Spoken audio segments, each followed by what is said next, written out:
A IA é um meio, é uma ferramenta, não é o fim. As pessoas, elas confundem. É como inovação. O teu objetivo não é inovar. A inovação é um meio de você, por exemplo, levar uma solução mais aderente à necessidade do cliente. Então, esse é um ponto inicial. A IA, ela traz benefícios? Traz. Primeiro, produtividade. A minha produtividade aumentou em 4 vezes. Então, você tem esse lado positivo, mas ao mesmo tempo você tem um lado negativo.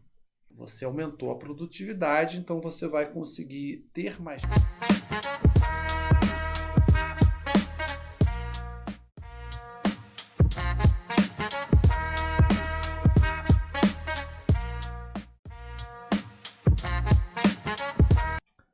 Pessoal, estamos aqui no Marketing The Podcast, segundo episódio, né? A gente trouxe aqui o Pedro Daniel, maior influencer de IA e, pelo que eu conheço também, um dos mais competentes, se não o mais competente, né, de automação de IA do mercado. E hoje é um dia especial. Eu falo para vocês sempre que o Marketing The Podcast é uma reunião de amigos do Bruno. Né? E quem não é amigo se torna, mas normalmente eu pego e eu trago aqui grandes amigos e mais que amigos. O que ninguém nunca percebeu no podcast é que no podcast estou junto da audiência. Então eu aprendo junto da audiência. Em mais de 150 episódios, para mim foi muito mais com MBA, tá? O qual eu quero fazer um dia. Mas é muito mais do MBA, muito mais com doutorado, e por vezes eu me emociono no podcast, mas tem um convidado que me faz me emocionar muito mais quando ele vem no podcast. Isso ele sabe, ele me conhece há 19 anos aí, e ele viu o Bruno ali, que era um jovem, que não tinha uma carreira muito assim, não tinha muito pensamento de carreira, e que hoje tem uma carreira estabelecida. E se esse podcast hoje, ele vai evoluindo, é muito também pelo start que ele deu. Mas vamos falar do tema e vamos falar do patrocinador, porque o Name Rights do Marketing The Podcast agora é junto da Inteliax.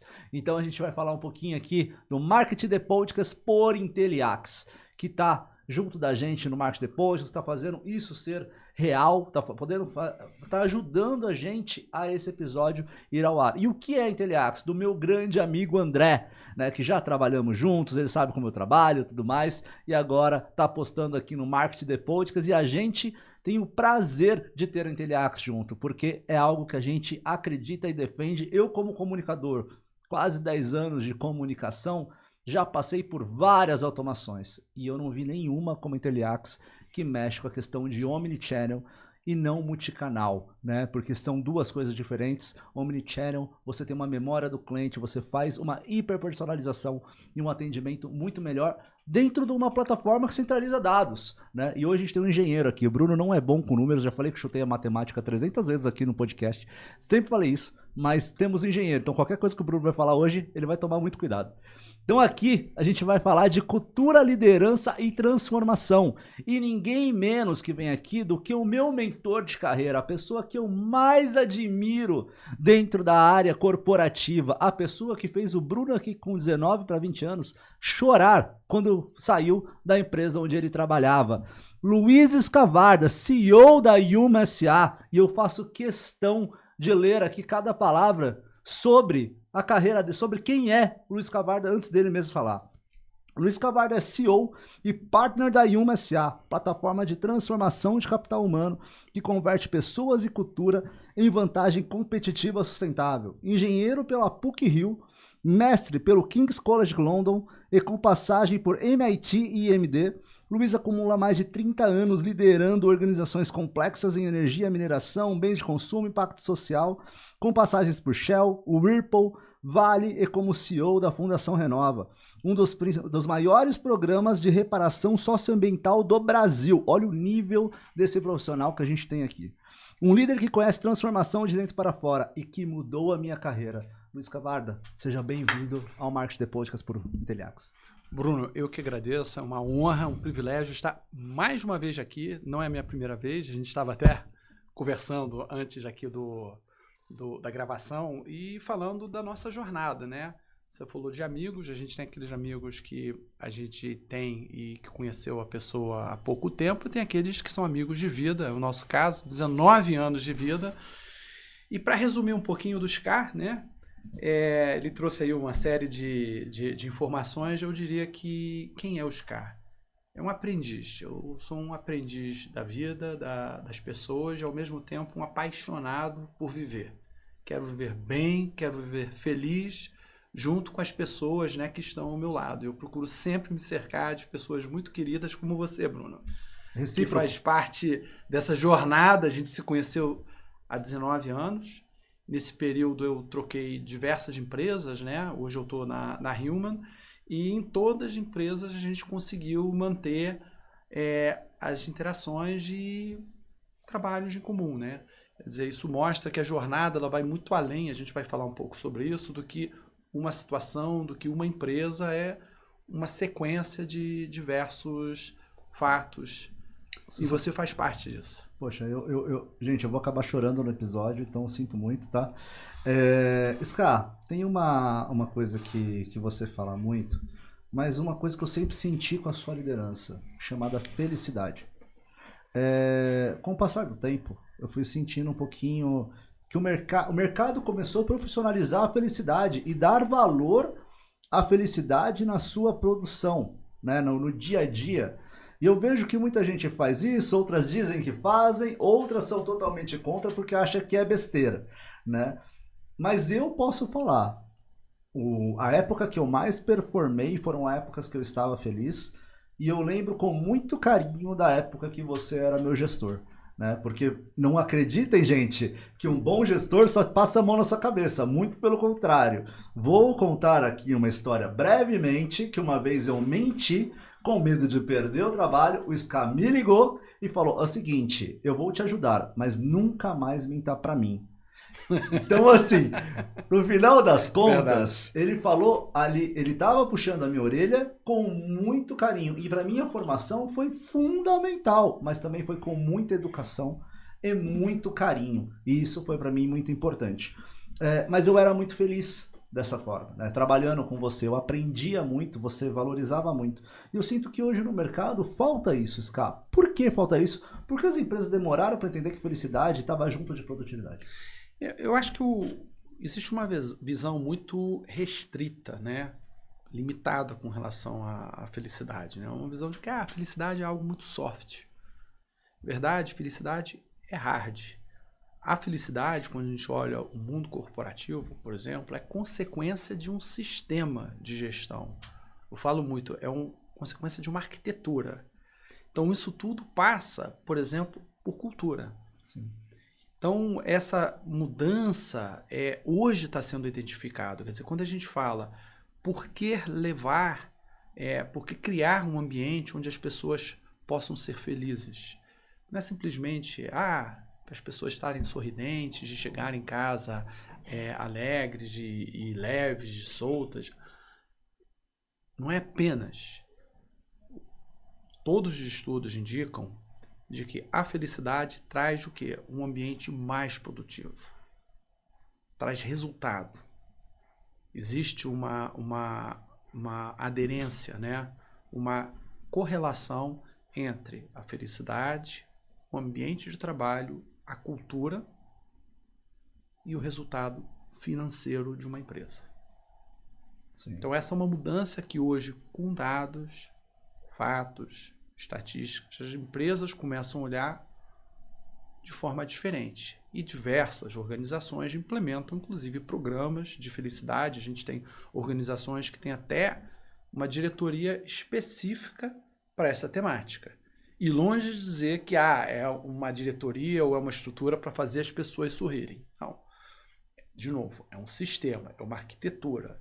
Você, quando está falando de felicidade, você está falando de ambiente de trabalho, você está falando de um ambiente mais produtivo. Por exemplo, você está falando de processos. Sim. Uma das grandes dores que as organizações têm é a falta de processos ou processos não coerentes com a realidade da empresa naquele momento. Mas isso é engraçado, né, Scar? Porque a gente volta um pouco para academicismo. Um dos grandes empresários que a gente teve foi a Abel Diniz. Uhum. E o Abid Diniz, ele fala uma coisa muito clara, que é processos e pessoas. Empresa é processos e pessoas. Mas mesmo assim, a gente fica numa dicotomia de olhar processos e não olhar pessoas. Ou olha pessoas e não olha processos, né? As duas coisas andam em conjunto, né? Todos os trabalhos que a gente faz, por exemplo, de consultoria, a gente vai falar um pouquinho, Sim. né, do início, do meio e da conclusão de trabalhos dentro das organizações, começa justamente olhando pela base. O que é a base de qualquer organização? Pessoas, processos e a tecnologia. A gente vai falar um pouquinho aqui sobre inteligência artificial, que está dentro dessa terceira frente, que é transversal. Sim. Quando a gente pensa em pessoas, algum tempo atrás, as organizações voltavam, né, para a área de RH, a área de pessoas, departamento pessoal, e com a expectativa de que, ok, o que a VP de pessoas ou diretor de pessoas vai indicar para essa solução relacionada a pessoas. A responsabilidade, na época, era vista como uma coisa de um departamento, de uma pessoa, de uma estrutura. Hoje é transversal. Quem é responsável pela agenda de pessoas? É do CEO ao estagiário. Sim. Todo mundo. E é transversal. Você está falando do cliente a fornecedores. Sim. Processos é a mesma coisa. E uma coisa que eu coloco muito, você pode ter os processos no estado da arte. Se as pessoas não estão acompanhando, se elas não sabem quais são os processos, se elas não acreditam naquilo que está desenhado, é a mesma coisa que não ter. E eu ouço muitos, cara, o pessoal fala assim, funcionário não precisa de propósito. Não precisa ter contexto. Precisa sim. Precisa. Precisa sim. Isso move o profissional, isso move o colaborador e mais. Quando você tem o propósito do colaborador aproximado, né, o associado, aliás, Sim. ao propósito da empresa, deslancha. A pior coisa é quando você tem o propósito do profissional em desacordo com o propósito da empresa. E é batido a gente falar isso na visão atual.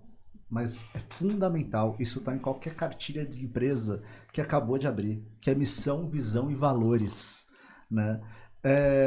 E muitas empresas ainda não têm missão, visão e valores bem clara.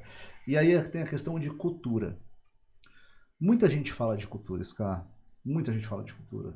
Eu, no meu empreendedorismo, em ser executivo de várias empresas, a maior dificuldade que eu tive nesses pontos, e o que eu vejo também hoje, empresários terem, líderes terem, hoje a gente vai falar muito com líderes, né? É um papo. Você que é o mais alto executivo, não sei quantos % chegaram a C-level. Vamos colocar 1% de profissionais que chegam a C-level, talvez seja isso. Você chegou nesse ponto. E você teve que ampliar a tua visão para isso. Né? Você hoje é CEO da Human, você tem que ver, você é responsável por cultura de empresas, por implementação de cultura dessas empresas. Como estabelecer essa cultura em época de transformação digital, que a cada dia, a gente acabou de sair aqui de um podcast com o Pedro Daniel, e ele falou, cara, tudo muda. Eu sou o maior influencer de IA a cada 6... A gente gravou 3 episódios. Em um ano a gente gravou 3 episódios. Eram 3 episódios completamente diferentes devido à questão de IA, de comunicação e tudo mais, da velocidade que as coisas estão indo. Como implementar a cultura? A cultura ela vai segurar essas mudanças para que tenha uma base. Como você vê isso nessa implementação de cultura, a dificuldade do dia de hoje, para depois a gente ir para a questão de IA? Tentar responder com 2 abordagens, né? Primeiro, o que é cultura, né? A cultura é o conjunto de crenças, de valores, de comportamentos que são setados por uma organização e que acabam virando, né, a identidade da organização. Qual que é o principal dificultador hoje que as empresas se deparam? É quando você tem uma cultura muito bem estruturada na teoria e ela não é efetivamente incorporada na prática. Sim. Eu me lembro quando eu comecei a minha carreira, uma grande empresa, a Shell, Sim. E ela era tinha muito processos, né? Era uma empresa de processos. Hoje a minha visão de processos veio em função do aprendizado que eu tive nesses 11 anos de Shell. E era comum, em todas as salas de reunião você tinha um quadro onde você tinha missão, visão e valores. Era a forma, na época, que você tinha para poder disseminar a cultura, disseminar os valores, as crenças da organização para todo mundo que estivesse lá, dentro da organização, os funcionários, ou fora, clientes, fornecedores, stakeholders que estariam presentes naquela reunião. Hoje, a gente entende que isso é uma etapa importante, quer dizer, você precisa ter uma cultura definida, mas a gente também reconhece que isso não é garantia de sucesso. Sim. Você pode ter uma cultura escrita que não é vivida, que não é vivenciada. E quando você tem um gap muito grande, é que você tem os problemas. Sim. Por isso que eu falo muito, né, da importância da cultura vivida. O que é uma cultura forte? A cultura forte é aquela organização que tem uma cultura vivida, aderente à cultura desejada. Sim. Então, esse é o primeiro ponto. E como você consegue ter uma cultura forte? Não adianta. Começa pela alta liderança. Sim. É o CEO que pratica o que prega. Que ele, por exemplo, vivencia aquela cultura que é a desejada pela organização. Os líderes, a mesma coisa. Os liderados, eles estão olhando para cima e vendo não o que está escrito. Sim. No painel de uma sala de reunião, por exemplo. Não o que é dito, Sim. por exemplo, pelo CEO numa reunião, mas sim o que é praticado. É o comportamento. Então, se você tem alta liderança que tem um comportamento diferente daquele que é dito, daquele que é escrito, você tem uma inconsistência. Sim. E aí você passa a ter uma cultura fraca. Então, o papel da alta liderança, o papel do CEO é determinante para você ter uma cultura forte, que, novamente, não tem uma cultura melhor ou pior. É difícil de você comparar as culturas organizacionais. É um organismo vivo, né? É um organismo vivo, né? Sim. O que você consegue ver é se, de fato, você tem essa aderência daquilo que é dito com aquilo que é praticado. Sim. Tem uma coisa, Ska, que eu penso muito, que quando a gente se conheceu lá atrás, ainda décadas, quase 2 décadas atrás. Ainda jovens, muito jovens. Você tinha a minha idade quando você me conheceu? É verdade. Né? Ali tinha uma diferença muito grande, tinha uma hierarquia e uma cultura de medo. Eu acho que muito trazida do Fordismo, às vezes nem era real, mas era algo que permeava numa cultura silenciosa, se assim a gente pode falar. E você tinha um CEO que ele estava dentro do máximo da hierarquia, que era intocável, e que a base nem sempre conversava. Então tinha aquele medo, né, sobre a tomada de decisão. Hoje, essa hierarquia, ela não existe mais, né? Não tem mais espaço para essa hierarquia, né? Embora ela exista em alguns momentos, isso já perdeu espaço no mundo corporativo atual, né? A hierarquia, mais importante ou mais determinante do que a hierarquia, porque existem modelos em que você efetivamente tem uma hierarquia, o presidente, o vice-presidente, os diretores, gerentes e assim por diante, e que você tem processos, métodos, alçadas.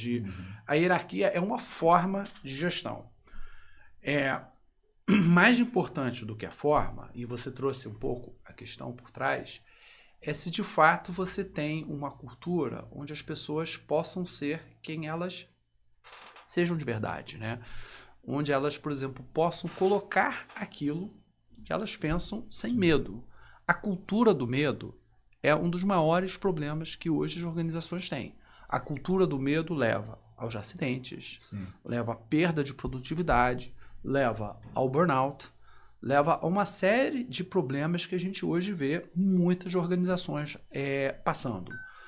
E isso tudo passa por um ponto que, para mim, é chave em qualquer organização, que é a questão da segurança psicológica. Sim. Você, quando pensa em ambientes organizacionais saudáveis, eles normalmente são ambientes organizacionais onde você tem segurança psicológica. Sim. Isso, Bruno, na minha opinião, é mais importante do que a hierarquia. A hierarquia é uma forma de você poder organizar a sua empresa, um modelo de gestão. Eu, por exemplo, sou muito pouco hierárquico. Independente do nível, eu vou procurar a pessoa que está na ponta e que vai resolver a questão. Sim. Mas algumas empresas buscam a hierarquia como uma forma de poder fazer uma gestão. Sim. A escolha é da empresa e pode ser muito bem efetiva com um sistema mais hierárquico ou menos hierárquico. O que vai definir a eficiência, a produtividade, é muito mais o que está por trás. É uma cultura de medo, isso é ruim. Sim. É uma cultura que, por exemplo, você não tem segurança psicológica, isso é muito ruim. Então, são esses aspectos mais intangíveis que influenciam. E é o que eu estava colocando no início, né? Da importância daquela cultura vivida. E aí é um ponto, Ska, a gente tá vendo, né? Até eu tô chutando um pouco o roteiro aqui, porque tem algumas coisas que muito Não, me mas assim é interessam. bom, assim é bom. É uma conversa. Aqui, ó, eu sigo pros podcasts com folhas em branco e à medida que a gente vai conversando, eu vou anotando aqui os pontos para ir conversando. Isso aprendi com você. Então, porque é uma conversa. No final das contas, a gente tá aqui. Muito obrigado, Intelex, por fazer também que a gente possa ter essa conversa aqui. E a gente vai falar de IA, vai falar de Omnichannel, vai falar de muita coisa aqui, mas principalmente de liderança para implementação de IA, né? Que a gente vai chegar nesse ponto. Tem uma coisa que está em pauta hoje, em alta, né? Que é a NR1. NR1, para quem não sabe, as empresas hoje têm que tomar muito cuidado em relação à segurança psicológica, ser responsáveis por essa questão de segurança psicológica, de uma maneira muito resumida. Falando, óbvio que você vai dar mais densidade a esse tema.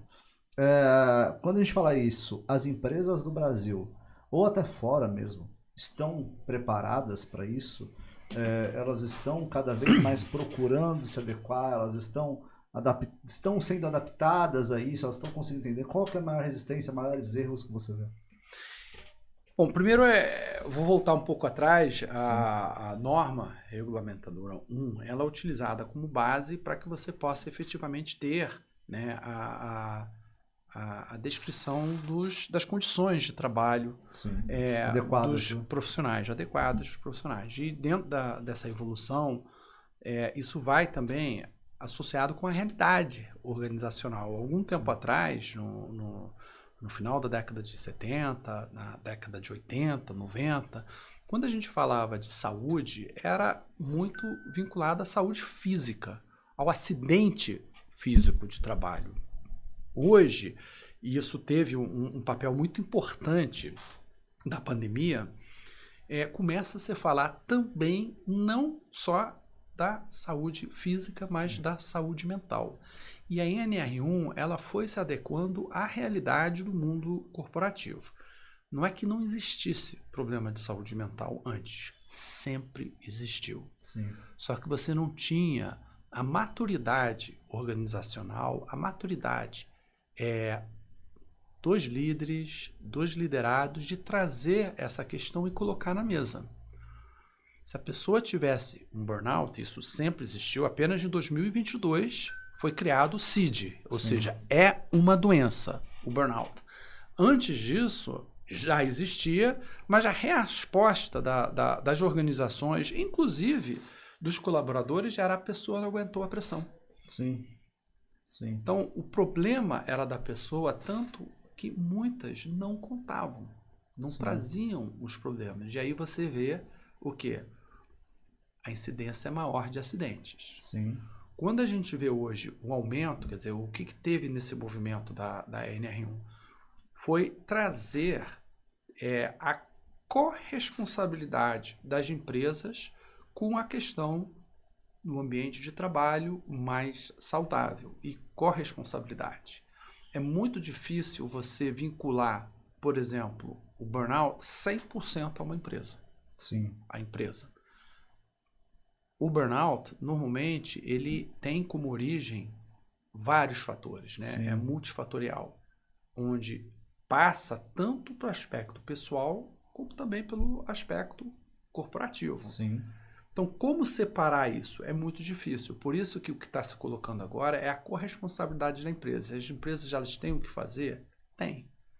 Então, aqui a gente tem diversas formas de iniciativas que as empresas podem levar para os funcionários e, de tabela, não só reduzir esses índices de afastamento, por exemplo, mas também a melhora da produtividade.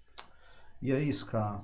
E só para fechar, você perguntou se as empresas estão preparadas para isso. Sim. Elas não estão preparadas para isso. Por quê?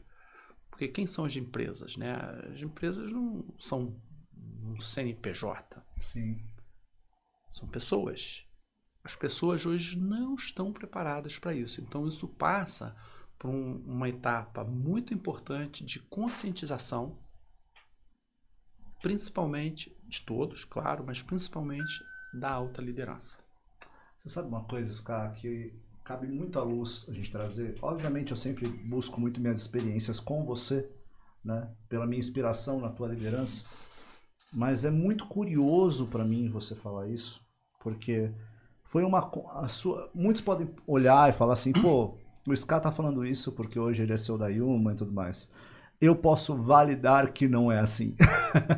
Eu posso validar que lá em 2021, auge da pandemia, e uma passagem muito curiosa que eu tive com você, que foi de alto aprendizado, inclusive, como eu falo, pessoal, seu mentor não precisa concordar sempre com você. O teu mentor, por vezes, ele vai te questionar, e isso é bom. A questão é, com muita educação, muita educação e também te fazendo refletir, né? A gente teve uma conversa ali e você estava no comando de um grande negócio, né, nacional, e no final das contas eu cheguei para você no ápice do meu profissional, da minha ascensão profissional. Falei, cara, agora é home office. Agora é home office, agora tem mais essa não, cara. E você teve a humildade e teve no seu cargo mais alto, onde menos de 1% atingem, de chegar para mim e falar assim, não, Bruno, você conhece cada casa? Você conhece o que acontece em Manaus? Você sabe o que acontece numa cidade que você nunca foi, se a pessoa tem um teto, se a pessoa tem um computador, se a pessoa tem uma condição de trabalho. Então esse sempre foi um pensamento seu, né? E aí eu te faço uma pergunta. A gente sabe que a sua formação é engenharia. Eu vou voltar um pouco para o profissional Escavarda, né? Luiz Escavarda. Carinhosamente chamado Ska, né? Conhecido no mercado como Ska. Ali é engenheiro, a gente sabe que engenheiro normalmente ele é mais número, ele é mais processo, ele não, por vezes ele não tem esse viés mais humanista que você tem, né? Mas desde que eu te conheço, você é esse cara humanista. O que mudou a chave para você? Contar um pouquinho da tua história. O que mudou essa chave para você? O que fez você ascender dessa maneira, de você olhar mais para esse lado pessoal? Óbvio, há vertente de negócio, há números, há processos, há N situações, mas você nunca deixou de ter o humano no centro. E o que fez, que é totalmente contrário à maioria da tua área, que olha para números e olha de uma maneira mais processual. O que fez dentro da sua história olhar de uma maneira mais abrangente para as coisas? E eu quero falar uma coisa que eu tinha um discurso batido que eu nunca mais uso. Eu chegava na empresa e falava, minha vida na empresa é uma, minha vida pessoal é outra. Impossível isso acontecer. É impossível, porque por vezes eu passo mais no meu trabalho do que com a minha família. Então, não, tudo precisa coincidir e coexistir de uma maneira agradável. Não sei se você concorda comigo, permita-me, pode discordar à vontade, porque eu tô aprendendo. Então, vamos lá, vamos de trás para frente, né? Primeiro eu concordo, nós somos uma pessoa só. E aí dentro dessa evolução, né? E a gente fala muito de cultura, né? A cultura, ela não é estática, ela vai se moldando e vai evoluindo de acordo com as condições, né? Com a evolução da humanidade, a evolução do mundo corporativo, as vitórias, os fracassos, isso tudo vai sendo input para a cultura. E eu me lembro, em um momento da minha carreira, que eu tive um diretor que ele chegou e colocou para mim, Scar, você tem vários caps. Você, quando entra aqui no escritório, por exemplo, você está com um cap aqui de executivo da empresa. Aqui, o teu foco é a empresa. Quando você sai, você tira o cap do executivo e você bota o cap do marido da Valesquinha, o cap do pai do Luizinho, do pai da Mariana, do filho dos meus pais, dos irmãos, do amigo. E aquilo me causou muita estranheza, né? Porque não é assim. Não existe isso, né? Não é um mundo cartesiano, né? Preto e branco, que você gira uma chave. Como eu demorei para aprender isso, cara? Mas porque na época que nós ingressamos no mercado de trabalho, eu ingressei um pouco antes de você, essa era a cultura que Sim. era dita, era a cultura vivida, Sim. de que éramos vários personagens. Hoje, isso evoluiu. Hoje entende-se que somos uma pessoa. Então, estou aqui participando desse podcast e, ao mesmo tempo, estou acompanhando e avaliando as questões da Hillman. Eu sou o CEO da Hillman. Ao mesmo tempo, eu sou o pai do Luizinho, eu sou o marido da Varisquinha, o pai da Mariana, o avô de coração da Sossô, entendeu? Tem a Tiquinha, que é a nossa pet. Então, isso tudo influencia. Então, não tem como segregar. Está tudo na minha cabeça. As empresas, elas têm ainda essa dificuldade de identificar. Isso vai muito no bem-estar do profissional. Sim. Quer dizer, quanto mais ele puder se sentir à vontade de ser quem ele é, melhor. Sim. Então, é uma pessoa só de trás para frente. O segundo, a parte da evolução, e é engraçado, né? Porque eu tenho uma formação muito forte, né? Analítica, engenheiro, e tenho um pouco da minha essência, e eu sempre fui muito de planejar. Então, a gente vai colher aquilo que plantou. Sim. E a vida não é assim. Ao longo da minha carreira, eu, quando tive a oportunidade de ingressar no que foi o maior desafio meu no mundo corporativo, que foi a Fundação Renova, Sim. eu comecei como diretor executivo da parte de sustentabilidade, depois eu assumi a presidência da organização. Para mim era tão óbvio de que eu estava o quê? Colhendo aquilo que eu tinha plantado. Quer dizer, eu desde a época da Shell, eu sempre terminava as minhas jornadas na organização. Então, na Shell, eu terminei como na área de eficiência energética. Putz, sustentabilidade. Hoje estão em alta, né? Era Shell Energy Efficiency. Sim. Isso eu estou falando de 20 anos atrás. Na Whirlpool, eu terminei no negócio água. Uau, sim. Também sustentabilidade. Onde eu te conheci. Onde nos conhecemos, exatamente. Eu lembro exatamente, gente. Só um comentário aqui, um intervalo. Eu chegando na presidência da Whirlpool, era sábado. Eu vou trabalhar de sábado. Ele, então, de manhã até a noite. Aí eu cheguei no café da manhã com a presidência da Whirlpool. Eu era um menino muito pobre, né? Aí eu olhei e falei, pô, legal. Só que eu também sou muito espontâneo. Eu olhei e falei, olha que legal, tem café da manhã. Aí eu acho que chegou alguém, um diretor da Whirlpool, o presidente falou, você tá gostando? Sim, eu vim pelo café. Mas enfim, pode continuar, só um comentário. Então, na Vale, eu terminei também, no meu último projeto, foi o programa Partilhar, que era justamente esse olhar para o social, né, para as comunidades Sim. onde a empresa estava presente, levando isso como um critério, por exemplo, para a contratação de empresas. Sim. E era muito óbvio para mim, então, perfeito, eu quero afunilar minha carreira na área de sustentabilidade, não tem melhor lugar hoje no Brasil do que a Fundação Renova, que de fato eu vou estar trabalhando do alfinete ao foguete Sim. nas temáticas socioeconômicas, socioambientais, e de fato foi. Mas rapidamente eu percebi que o que eu estava buscando, na verdade, a minha essência, não era a temática mais hard de sustentabilidade, e sim a de pessoas.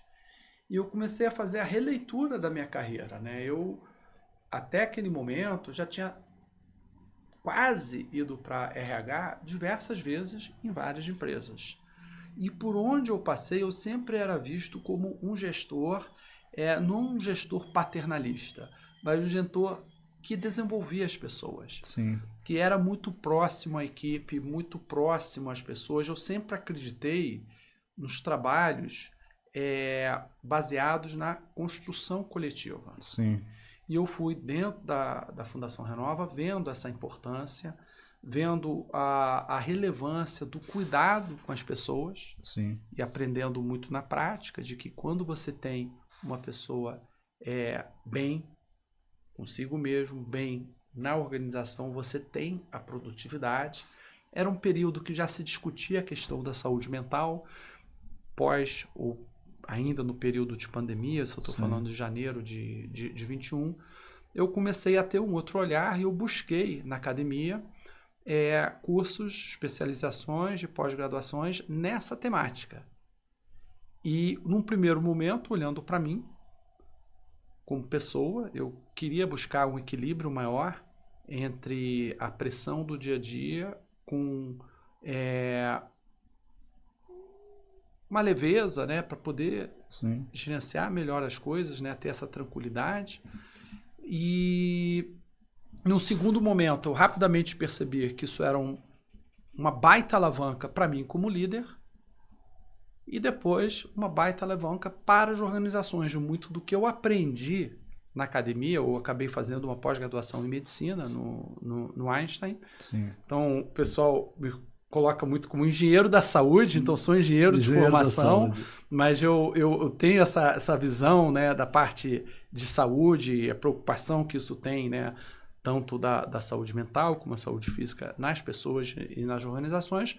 Na época da presidência da Fundação Renova, eu levei muito do que eu estava aprendendo na academia para a organização e os resultados foram incríveis. Sim. Então, em 2024, que foi o ano que saiu a repactuação e a Fundação Renova deixou de existir, a gente conseguiu o prêmio de estar entre as empresas, os lugares mais incríveis para se trabalhar, e também ganhou um prêmio no nosso programa de qualidade de vida no trabalho. Mas você sabe uma coisa que me chama muita atenção nisso, Ska? Tocando nesse ponto, mas mais da parte de liderança ali. Eu conheci alguns executivos que você trabalhou junto.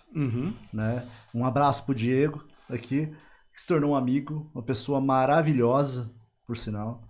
A gente vai ter uma conversa, ele vai vir no podcast, inclusive.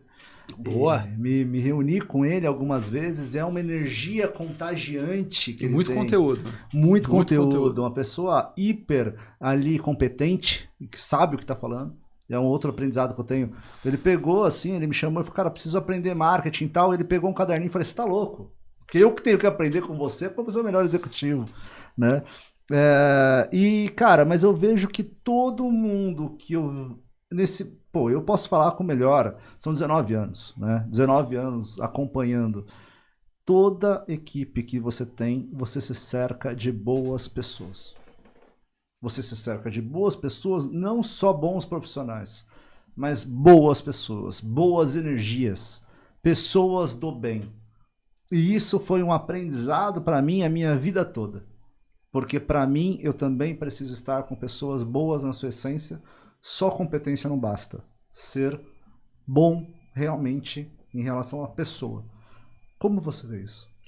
Olha, eu vou até dar uma dica, né, para os gestores. Procurem cercar de pessoas boas, pessoas tão boas quanto ou melhores que você.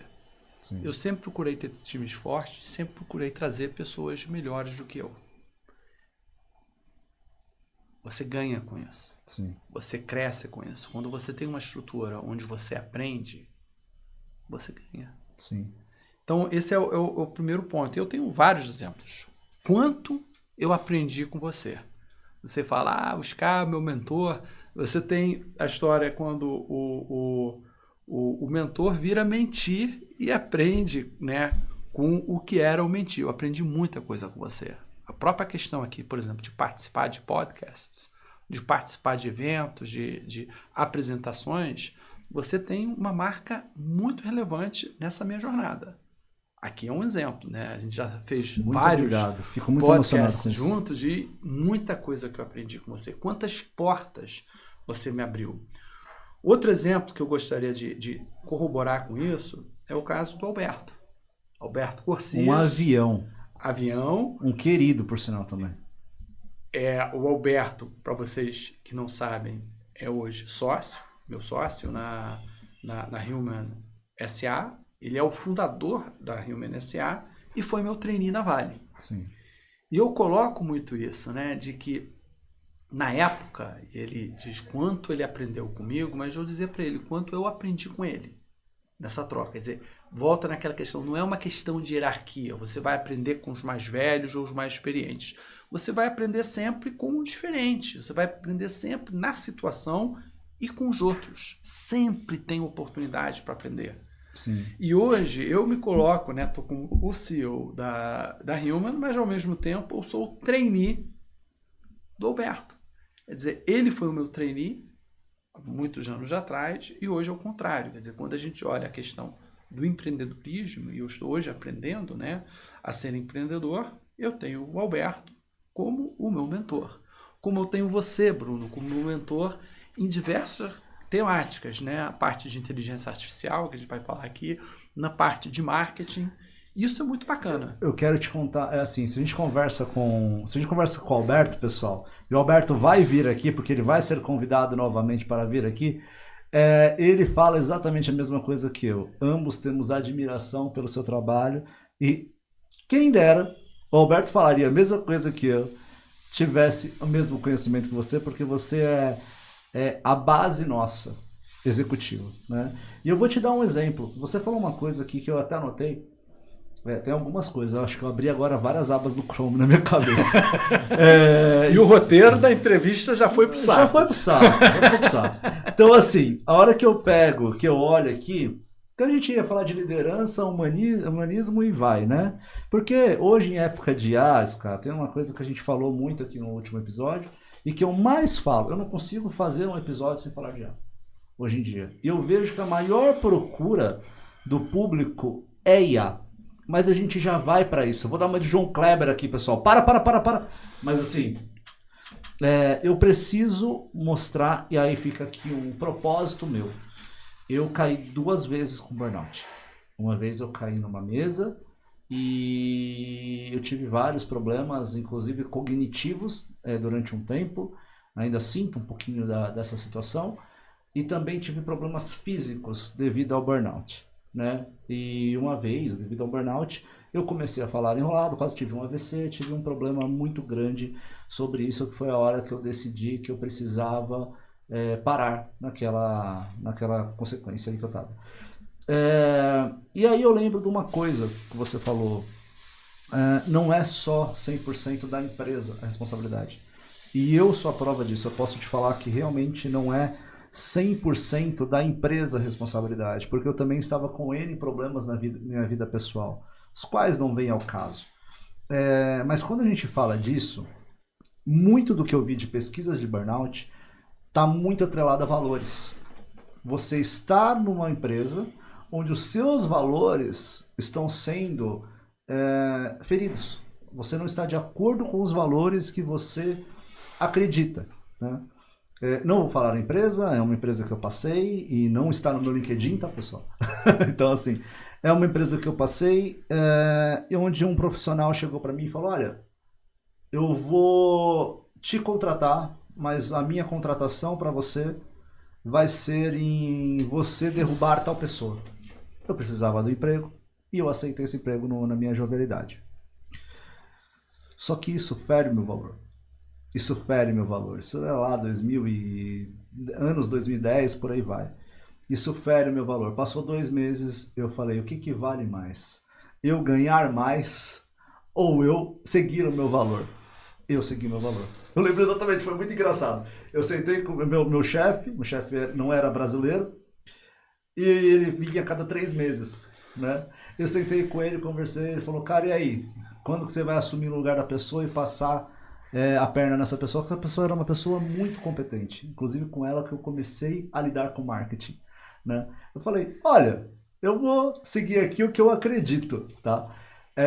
Eu vejo que a pessoa é uma pessoa muito competente, que ela deveria ser uma country manager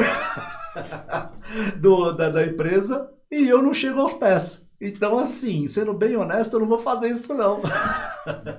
E eu, cara, assim, eu tive uma coragem naquela hora que eu posso ter sido demitido depois. Mas que eu olho e falo, cara, eu segui os meus valores. Eu segui porque eu acreditava, sabe? Independente do tamanho da empresa, era uma oportunidade muito boa para mim na época, mas dinheiro não compra valor, tá? Isso é um fato.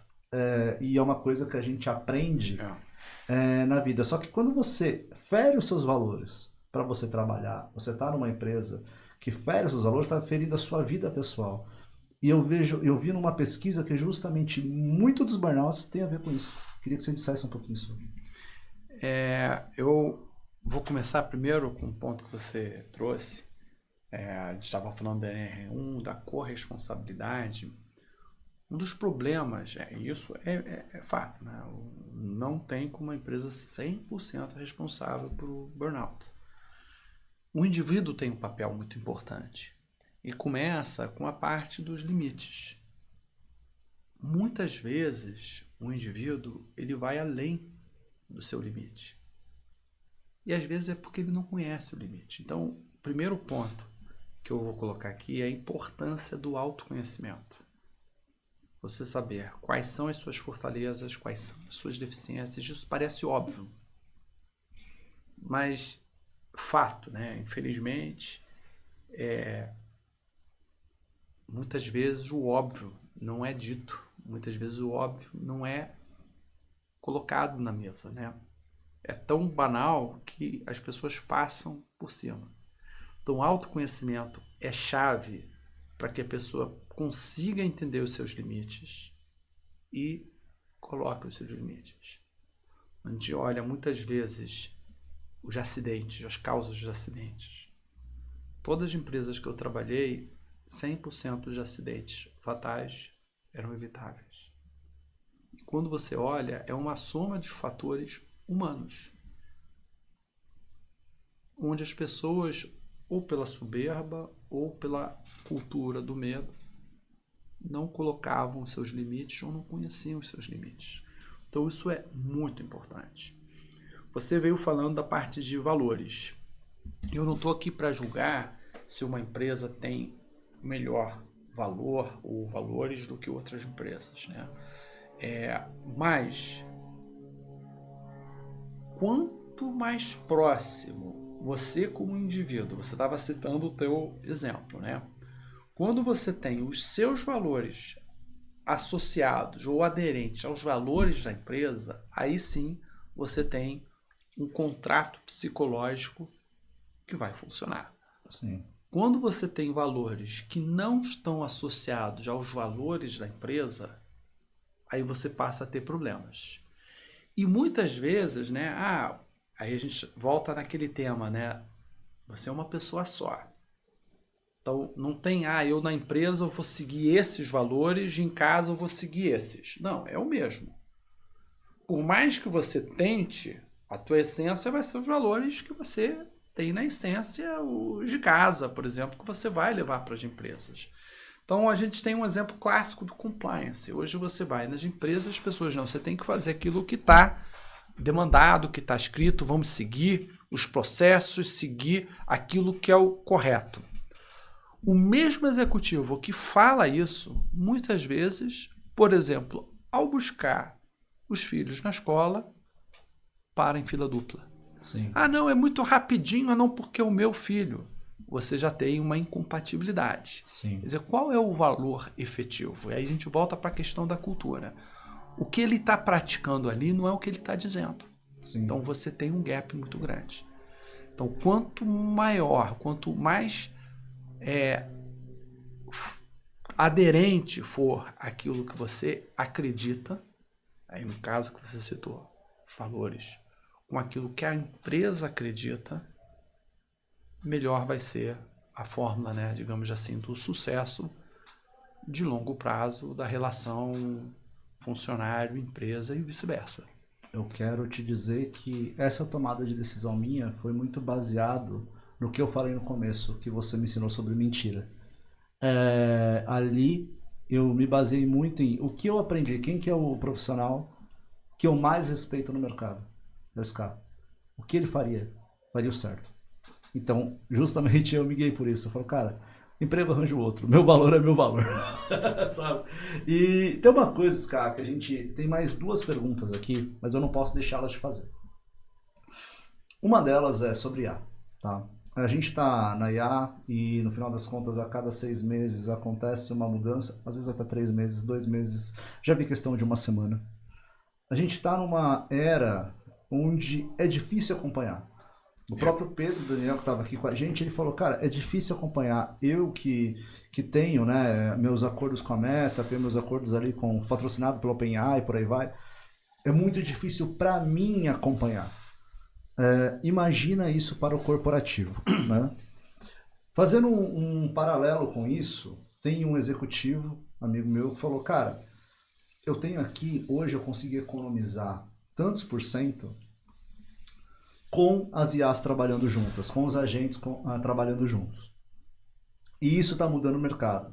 Se você não sabe IA, se você usa IA de forma superficial, não é que você não tem um salário baixo, você consequentemente você nem tem salário, você não tem trabalho. Do outro lado, quem sabe IA vai ganhar 3 vezes mais, de uma maneira que mude o mercado.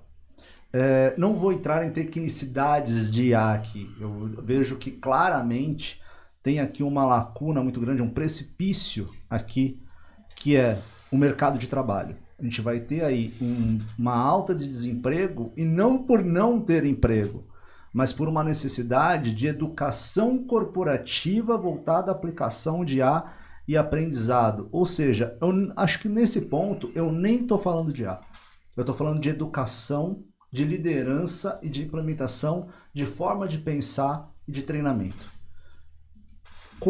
E aí falando de liderança, usando a IA para falar de liderança, como você vê, você que é um dos profissionais mais respeitados do mercado, como você vê isso em termos de liderança, como que você vê nas suas equipes, como que você vê esse gap? E eu faço uma emenda nisso no que a gente conversou em off. Eu vejo muitos, eu vou puxar para o meu mercado, eu vejo muitos planejamentos de marketing, vejo planejamentos de comunicação feitos em 10 minutos, mas que não tem nenhuma base acadêmica, não tem nenhum academicismo, não tem nenhuma tecnicidade que a pessoa fez ali, e é isso aí. Não é assim, eu não acredito nisso e eu vejo cada vez mais acontecer. Como você vê essa mudança, como você vê isso pelo ponto de liderança? Bom, você trouxe diversos aspectos, eu vou tentar abordá-los e eu sei que eu não vou conseguir fechar todos, né? Mas primeiro, a IA é um meio, é uma ferramenta, não é o fim. As pessoas elas confundem. É como inovação. O teu objetivo não é inovar. A inovação é um meio de você, por exemplo, levar uma solução mais aderente à necessidade do cliente. Então esse é um ponto inicial. A IA ela traz benefícios? Traz. Primeiro, produtividade. A minha produtividade aumentou em 4 vezes desde que eu comecei a usar. Eu sou um usuário bem ativo de IA.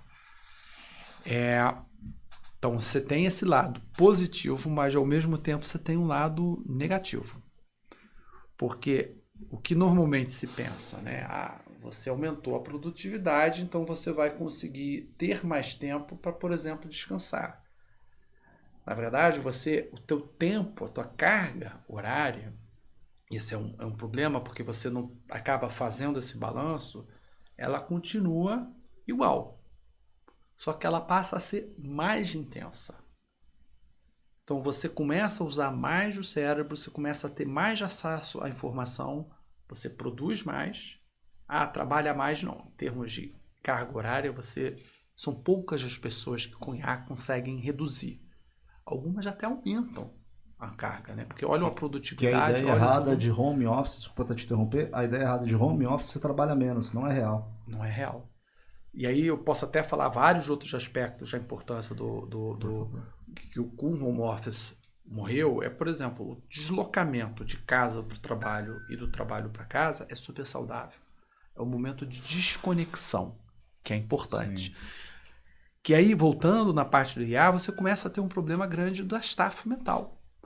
O cérebro não para. É a história das redes sociais. Você continua no loop, ou você começa a ter acesso a tanta informação que você não está preparado. Eu tive recentemente um problema de um trabalho que eu estava fazendo, de um projeto, onde eu comecei a ter muita dificuldade de levar o material para uma apresentação no dia seguinte. E por quê? Porque era tanta informação.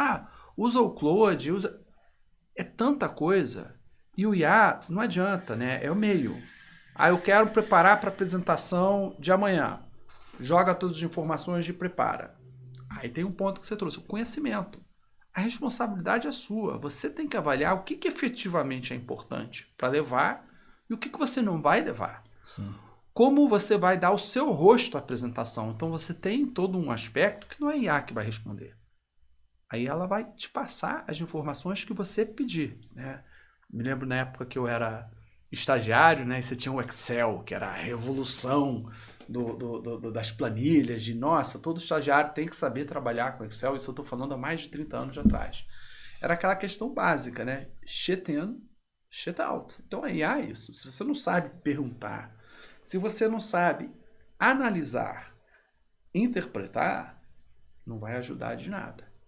Então aqui é outro ponto, quer dizer, o conhecimento é fundamental. Sim. Tanto é que muitos estudos colocam a aceleração do uso da IA para quem tem conhecimento. Não é para o mais velho, não.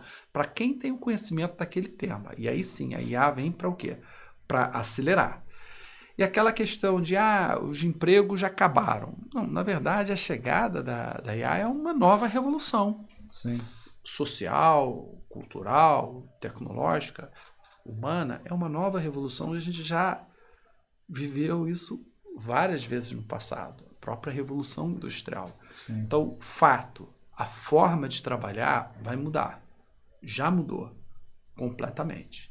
Então, eu não quero porque eu sou mais da visão analógica. Cara, esquece, a IA está aí, você, se não usar como uma alavanca, você vai ficar para trás. Eu já ouvi falar, líderes falando que IA é moda. Eu falei, não, tá errado. Veio para ficar. Veio para ficar. E é como rede social. Você pode brigar, pode ter todas as suas críticas, eu tenho várias, mas o fato é, chegou, vai continuar e você tem que se adequar para justamente usar o potencial que tem por trás. Sim. E tem muito potencial. Sim. Scar, eu tenho que ir aqui para uma última pergunta, mas é uma pergunta mais complexa até. Eu vou trazer dados da McKinsey, tá? Para poder reforçar. McKinsey 2025, relatório, aponta que programas de transformação que combinam desenvolvimento de liderança com mudança de processos e tecnologia têm 2 vezes mais chance de gerar impacto sustentável. A UMSA combina consultoria, educação executiva e tecnologia numa abordagem integrada. Como esses 3 pilares se conversam na prática e por que a maioria das empresas ainda tenta resolver transformação com apenas um deles? Bom, primeiro, transformação é uma jornada. Às vezes tem uma limitação de achar, vamos mudar de um dia para o outro. Sim. Não é assim. Ainda quando se fala, por exemplo, de cultura, né? Você precisa muitas vezes de anos para você mudar uma cultura de uma organização. Sim. É uma das mudanças mais difíceis e lentas que tem. Quando a gente olha a transformação digital, que é um apêndice, né, digamos assim, dentro de uma transformação maior, que pode ser uma transformação organizacional, uma transformação cultural, é a mesma coisa. Você não vê empresas implementando, por exemplo, um novo RP de um dia para o outro. Sim. Muito tempo preparando o projeto, conduzindo o projeto, e depois você tem o after go live, né? Sim. Então você tem muita coisa que evolui. Como é que a gente trabalha, como é que é a nossa crença na Human? Você colocou, muitas empresas elas vão com uma visão pontual, implementam e depois não avançam. Sim. E esse é um problema, né? Você tem que ter uma visão sistêmica. O primeiro passo é o que você quer, né? Qual é o problema? Então você precisa de uma fase de diagnóstico. Dentro desse tripé, a gente trabalha muito com a consultoria, que visa olhar como é que a empresa está, qual é o famoso, entre aspas, as is, né? O momento. Sim. O que a empresa deseja, isso é muito importante. Às vezes a gente vê empresas implementando programas de desenvolvimento de líderes, mas sem saber exatamente quais são as competências que efetivamente elas querem desenvolver. Sim. Vão simplesmente fazendo o tique, eu tenho um programa aqui de desenvolvimento executivo. Porque é bonito falar, né? E aí o que vai trazer de resultado? Você implementou, todo mundo está com uma linha bonita no currículo, mas não trouxe o resultado para a empresa. Então o primeiro passo é identificar, que é o que a gente coloca aqui, a consultoria, qual é efetivamente o gap organizacional. Então você olha o momento da empresa, olha para onde ela quer isso, funciona muito bem quando a gente pensa em termos de cultura. O segundo pilar é o educacional. Então vamos capacitar, vamos desenvolver as pessoas dentro daquele olhar do gap e dentro de algo que seja factível. Hoje está na moda as pesquisas de clima, então o pessoal fala muito de pesquisa de engajamento, de clima, de ambiente de trabalho, de TW, você tem os lugares mais incríveis para trabalhar, que eu acho fantástico. Mas qual que é o problema? As pessoas pegam aqueles gaps e tentam montar um plano para resolver tudo de uma hora para outra. Sim. Não conseguem. No segundo, terceiro mês, você não consegue implementar, fica para trás, cai em descrédito e você não avança. Então você tem que ter uma priorização. O que efetivamente você vai querer mexer naquele momento e colocar foco. E a terceira etapa, que a gente fala muito da tecnologia, é o acompanhamento. Então você implementou, você está falando de um trabalho de transformação de cultura, então você definiu qual é o seu norte, você definiu o caminho para poder chegar lá, é acompanhar. Você efetivamente está chegando lá. Então a tecnologia ela permite que você consiga estar tendo o olhar do todo, toda a organização e em tempo real, para efetivamente poder voltar e você fazer os ajustes necessários, seja na parte educacional, seja na parte de cultura, para poder estar caminhando onde você quer efetivamente chegar. Você vai medir a sua velocidade, ou melhor, a sua aderência àquilo que você gostaria de chegar. Aula magna. Se você me permitir, né, e até os editores aqui permitirem, por favor, eu queria uma pergunta extra. Claro. Tá? Você manda aqui, não eu estou aqui acompanhando e aprendendo com você. Que nada, eu falo que eu sou aquele aluno chato da primeira fileira da faculdade que fica levantando a mão. Mas tem uma pergunta extra. A gente tem o nosso patrocinador aqui, que é a Interiax, né? E acho que é o melhor sistema de omnichannel que eu já trabalho, eu uso no podcast, inclusive. Boa. Né?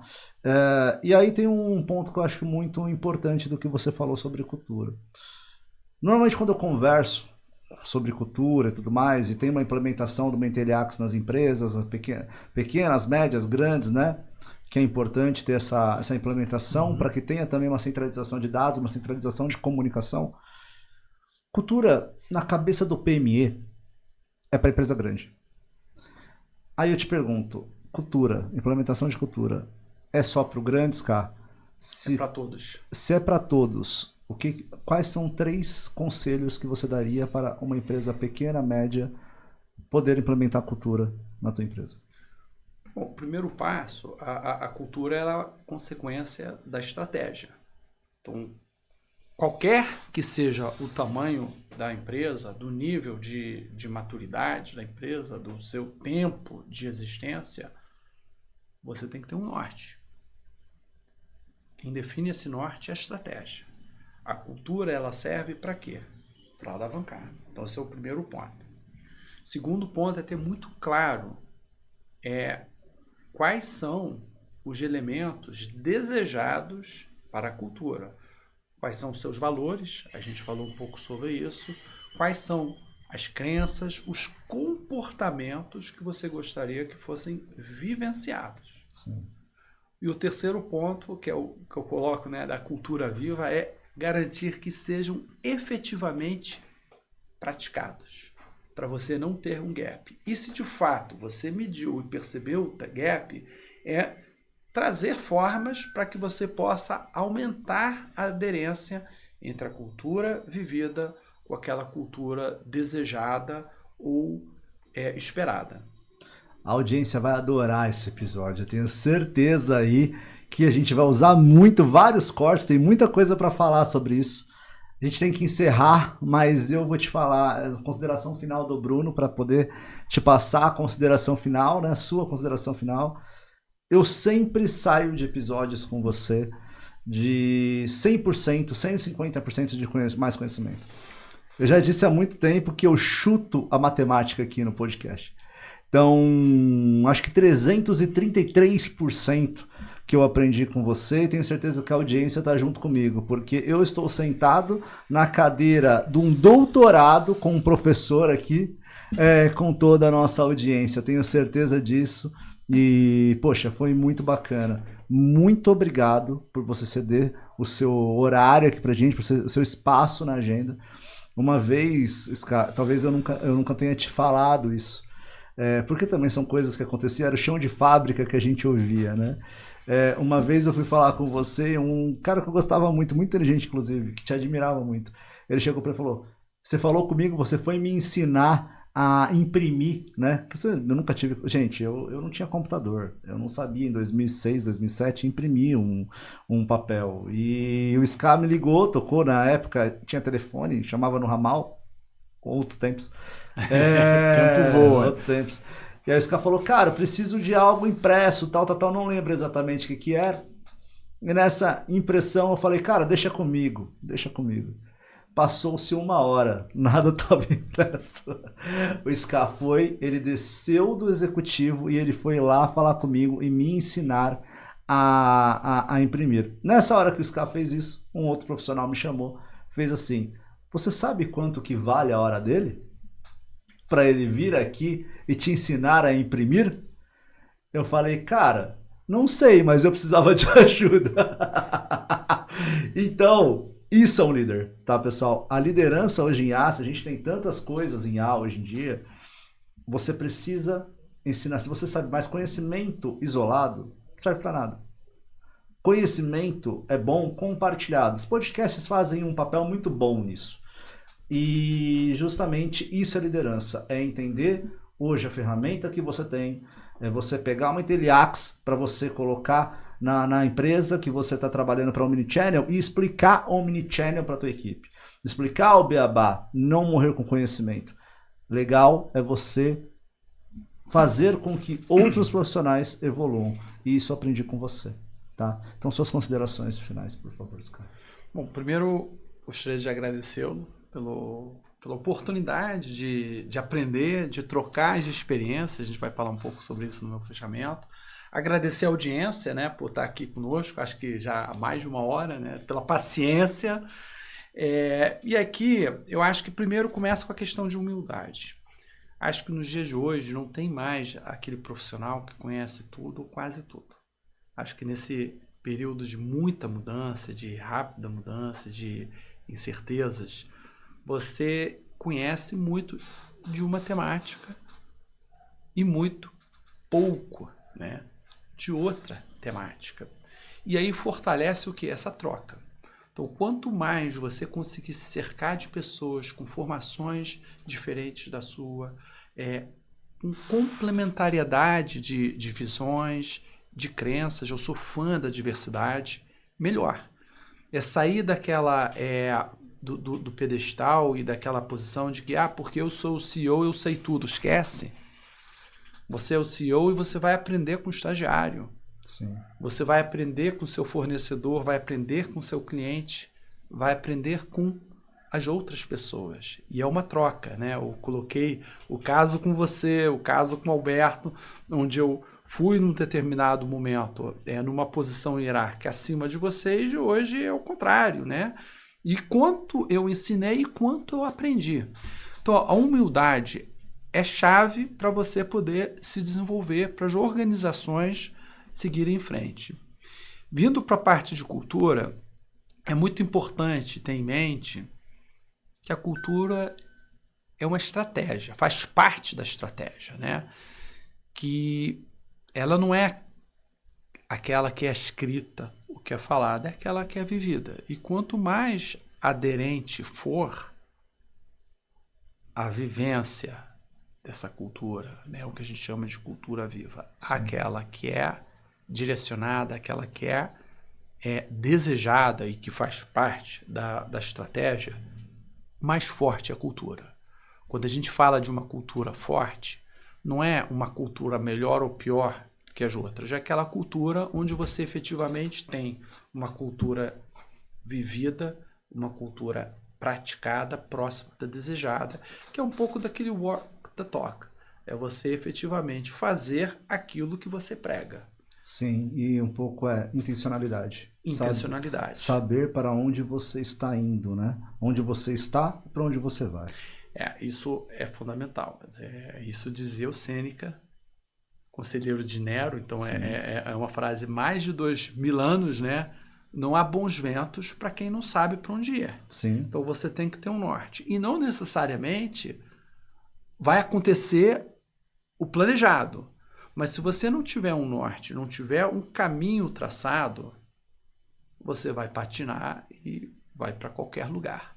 Que é justamente o que as pessoas e as organizações não querem. Pessoal, vou falar para vocês que isso aqui é uma aula de doutorado, tá?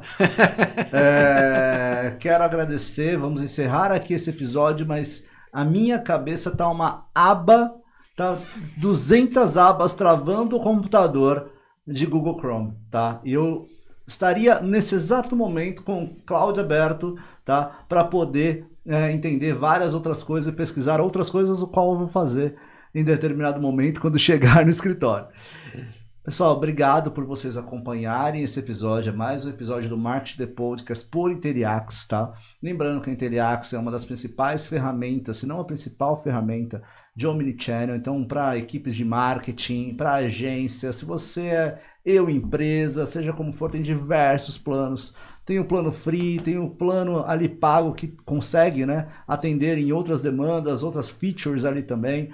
Então vale muito a pena conhecer. Eu, Bruno, do Marketing The Podcast, 10 anos de mercado, que já trabalhou com N automações, sei o quanto que é importante. E a automação faz com que você venda mais, que você atenda o seu cliente melhor, que haja uma hiperpersonalização de um cara que ralou muito com marketing, trabalhou muito com marketing, pode falar isso para vocês. Muito obrigado, Intelliax, por acreditar na gente. E vocês sabem, Marketing The Podcast, marketing por quem faz. Um grande abraço e lembrem-se sempre, só sei que nada sei. É a frase inteligente que mais disseram, porque a gente precisa sempre estar aprendendo, principalmente em época de IA. Um abraço.